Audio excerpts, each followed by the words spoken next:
Vous aimeriez investir dans l'immobilier, vous disposez d'un budget de 100 000 euros, mais vous ne savez pas trop ce qui serait le mieux. En fonction de vos projets, de vos objectifs, que ces 100 000 euros soient issus d'un emprunt ou d'un capital, je vous présente aujourd'hui 8 manières d'investir 100 000 euros dans l'immobilier avec les avantages et les inconvénients de chacune des manières. On va partir du plus classique au plus atypique. Je vous donne également quelques conseils à la fin de cette vidéo. Première possibilité d'investir vos 100 000 euros, c'est d'acheter un seul appartement pour le louer. Un appartement va vous offrir différentes possibilités de location. Vous pouvez faire de la location nue, qui est la plus simple en termes de gestion locative, mais vous pouvez aussi faire de la location meublée, que ce soit à l'année ou en saisonnier. Et si vous avez au moins 2 chambres, vous pouvez même envisager de faire de la colocation. Toutefois, faites bien attention à ce qu'il y ait une réelle demande dans le secteur où vous achetez. Autre avantage, trouver un locataire est relativement simple pour un appartement. Les rendements en location meublée ou en colocation peuvent être très intéressants. Vous avez également certains inconvénients. Si vous perdez votre locataire, vous perdez tous vos revenus fonciers. Les modes de location qui rapportent le plus, comme la colocation ou la location courte durée, sont également ceux qui demandent le plus de temps et de gestion. Vous pouvez également avoir des travaux de rénovation importants, que ce soit pour respecter les critères de location liés au diagnostic de performance énergétique ou à cause de la vétusté du bien et de ses installations. Et même en location nue, pour un appartement de 1 à 2 pièces, le turnover des locataires peut être important. Vous avez également des frais qui sont liés aux copropriétés qui peuvent parfois coûter cher. Deuxième manière d'investir vos 100 000 euros est d'acheter non pas cette fois-ci un appartement, mais 2 studios. Vous allez avoir d'autres avantages. Le premier, ça va être la dilution du risque. Si vous avez un appartement qui n'est plus loué, vous avez toujours le second qui vous rapporte un loyer. Il va être rare de perdre vos 2 locataires en même temps. Autre avantage, le prix de la location au mètre carré est plus important que pour un grand appartement. Plus la surface est petite, plus le prix de la location au mètre carré est important. Enfin, là vous avez également la possibilité de varier les types de location. Par exemple, vous pouvez mettre un appartement en location nue à l'année pour avoir un revenu locatif régulier et louer le deuxième en saisonnier, en meublé pour avoir un revenu complémentaire plus important. Il va également y avoir des inconvénients. Plus la surface est petite et plus le prix au mètre carré est important. Donc quand vous achetez 2 studios, vous allez acheter une surface globale moins importante que si vous achetez un seul appartement pour le même prix. Enfin, les frais de notaire sont également plus élevés que pour l'achat d'un seul appartement, puisque plus le prix est faible, plus le pourcentage des frais de notaire est élevé. Enfin, ça demande 2 fois plus de gestion que pour un seul appartement. Troisième manière d'investir 100 000 euros, vous pouvez acheter 4 ou 5 parkings. Les avantages, c'est que vous allez avoir encore une meilleure dilution du risque par rapport aux appartements et un meilleur rendement locatif. Vous avez également la possibilité d'optimiser le rendement en divisant les places de parking en 3 voire 4 pour en faire des emplacements pour 2 roues. Il est également facile de trouver des locataires pour les parkings les mieux situés. Vous avez de faibles charges, aussi bien au niveau de la copro que de la taxe foncière, et enfin vous avez peu ou pas de travaux à prévoir. Malheureusement, il y a également quelques inconvénients. Il y a beaucoup de parkings à vendre pour surfer sur une mode qui est plus ou moins dépassée et donc beaucoup de mauvaises affaires. Vous avez également énormément de gestion, il y a un turnover très important et le choix de l'emplacement est vraiment primordial.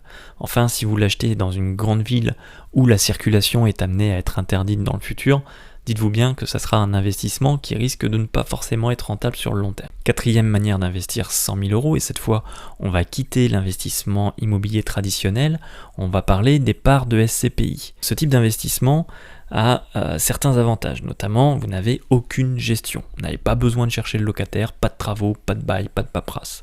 Vous n'avez également pas de taxe foncière ni de charge de copro. En plus de ça, vous avez une rentabilité brute qui est de 4 à 6%, vous avez une diversification de la location par le gestionnaire, vous n'avez pas besoin d'apport pour acheter, c'est accessible dès 1 000 euros, bien que le prix d'entrée peut varier selon le gestionnaire. Vous avez également la possibilité, dans certains cas, de bénéficier de dispositifs fiscaux comme le Pinel pour défiscaliser. Et enfin, vous avez une diversité, une dilution du risque de par le nombre de biens gérés. Il y a quand même certains inconvénients. Le premier, c'est le risque de perte de valeur et ou de rendement. Par exemple, avec le télétravail qui s'est généralisé depuis le Covid, les entreprises cherchent à réduire la surface des bureaux pour réduire leurs coûts, et donc les gestionnaires de SCPI qui vont faire de la location de bureaux risquent d'avoir une perte de revenus, et donc une perte de valeur éventuelle. La vente des parts peut être très difficile. C'est un des critères de choix les plus importants de votre SCPI, c'est ce qu'on appelle la liquidité, c'est-à-dire que l'achat ou la vente doivent pouvoir se faire rapidement grâce à un nombre important de personnes qui investissent sur ce produit. Également, il y a très peu de banques qui acceptent de financer l'achat de parts de SCPI par un prêt bancaire. Vous ne pouvez donc pas profiter de l'effet de levier du crédit. Vous avez également un autre inconvénient qui va être lié aux frais de gestion. Ils sont parfois très élevés, ce qui peut impacter la rentabilité. Enfin, vous avez des sociétés qui gèrent des biens qui peuvent faire faillite et dans ce cas-là, vous risquez de perdre tout ou partie de votre investissement. Enfin, le choix de la société de gestion demande d'être capable d'analyser des comptes de société pour vérifier sa solidité. Cinquième manière d'investir 100 000 euros, c'est d'acheter un terrain boisé. Vous allez avoir certains avantages qui vont être que le prix est très attractif. Il peut varier entre 1000 et 15 000 euros par hectare. Le prix moyen est d'environ 4400 euros par hectare. Une petite surface peut suffire. Vous avez une fiscalité allégée en matière de transmission du patrimoine et même pour l'impôt sur le revenu. Vous avez du bois de chauffage à faible coût pour vous chauffer, ce qui peut être un vrai plus compte tenu de l'augmentation du coût de l'énergie. Enfin, pour les amateurs de champignons, c'est un vrai petit paradis. Vous avez également des inconvénients, c'est que vous avez une rentabilité qui est relativement faible. La coupe de bois rapporte finalement peu d'argent, du moins aujourd'hui, à voir dans les années à venir si la demande de bois de chauffage augmente de manière significative ou non. Les prix de la location pour les associations de chasse sont vraiment dérisoires, comptez un rendement de l'ordre de 2 à 3% au mieux par an. Vous avez également des contraintes en termes d'entretien, notamment le débroussaillage, et on a vu avec les incendies de cet été que c'est vraiment un critère très important et les propriétaires de terrains boisés devront être encore plus vigilants sur les terrains et sur l'entretien de leurs parcelles. Sixième manière d'investir 100 000 euros, c'est l'achat d'un étang. Vous avez certains avantages qui vont être que le prix d'achat est relativement faible. Vous pouvez compter en moyenne à peu près 10 000 euros par hectare. Quand vous achetez un étang de 10 hectares, c'est vraiment un étang qui a déjà pas mal de potentiel, qui est vraiment intéressant à exploiter.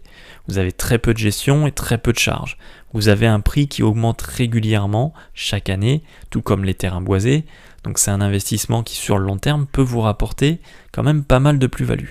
Vous avez également la possibilité de louer à un professionnel qui lui va exploiter l'étang et qui va l'entretenir pour vous, qui va le réempoisonner, ce qui peut permettre de donner encore plus de valeur à votre étang. Vous avez également des inconvénients, notamment par rapport à la réglementation qui est bien plus stricte que ce qu'on imagine. Vous avez également des contraintes pour les étangs qui vont comprendre une digue, par exemple.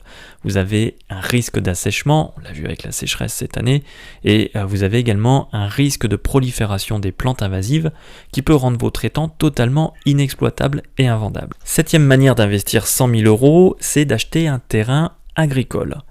Avantage, c'est que vous allez avoir un prix d'entrée à l'hectare qui va être très faible. Vous avez des prix qui sont en hausse sur les 20 dernières années. De plus, les terres agricoles deviennent de plus en plus constructibles. Et ça, c'est vraiment intéressant. Je vous mets un lien en description pour que vous puissiez retrouver un petit peu les prix au mètre carré en fonction même des départements.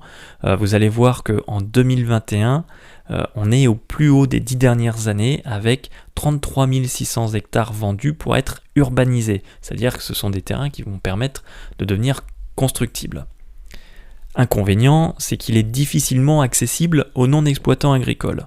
Vous avez des prix qui sont contrôlés par la SAFER, qui est la Société d'aménagement foncier et d'établissement rural, qui va déterminer les prix en fonction du projet que vous en avez, et il favorise très grandement les agriculteurs, même s'il y a de plus en plus d'investisseurs particuliers.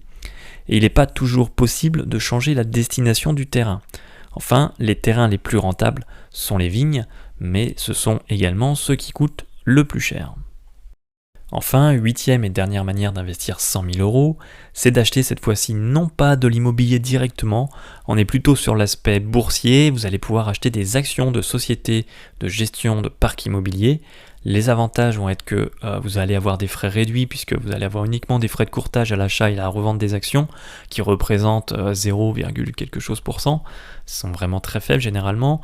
Vous n'avez pas de frais de gestion et surtout vous allez percevoir des dividendes. Ces dividendes, vous allez pouvoir les avoir de manière mensuelle ou trimestrielle. Ça dépend si vous achetez des actions françaises ou américaines, ça ne sera pas forcément le même fonctionnement. Par contre, ces dividendes représentent généralement un très bon retour sur investissement puisque vous avez entre 5 et 10% de rendement. Toutefois, il faut quand même acheter des entreprises qui sont à la fois en bonne santé financière et qui présentent un prix d'achat de l'action assez intéressant. Et c'est là que vous allez avoir des inconvénients qui vont être que la sélection de l'entreprise dans laquelle vous allez investir est vraiment compliqué. Encore une fois, il faut avoir de très bonnes notions en matière d'analyse de santé financière des entreprises, bien comprendre comment elles fonctionnent, bien voir sa stratégie sur le long terme, et ça, c'est pas donné à tout le monde. Enfin, vous avez le plus gros risque qui est de tout perdre, c'est-à-dire que si la société dans laquelle vous avez investi fait faillite, vous vous retrouvez avec 0 €. Enfin, permettez-moi de vous donner un petit conseil, même si vous avez 100 000 € à investir, si vous avez la possibilité de ne pas tout dépenser, essayez de garder un petit peu d'épargne de sécurité de côté, ne serait-ce que pour prévoir des éventuels travaux qui pourraient arriver et auxquels vous n'aviez pas forcément pensé ou vous n'aviez pas vu venir. De la même manière, vous pouvez avoir d'autres frais qui pourraient vous tomber dessus, ça peut même être les impôts qui augmentent. Bref, essayez de garder vraiment une petite épargne de côté, ça vous permettra d'éviter de vous retrouver dans des difficultés financières si vous avez tout dépensé. J'espère que cette petite vidéo vous a intéressé et je vous dis à très bientôt pour une nouvelle vidéo.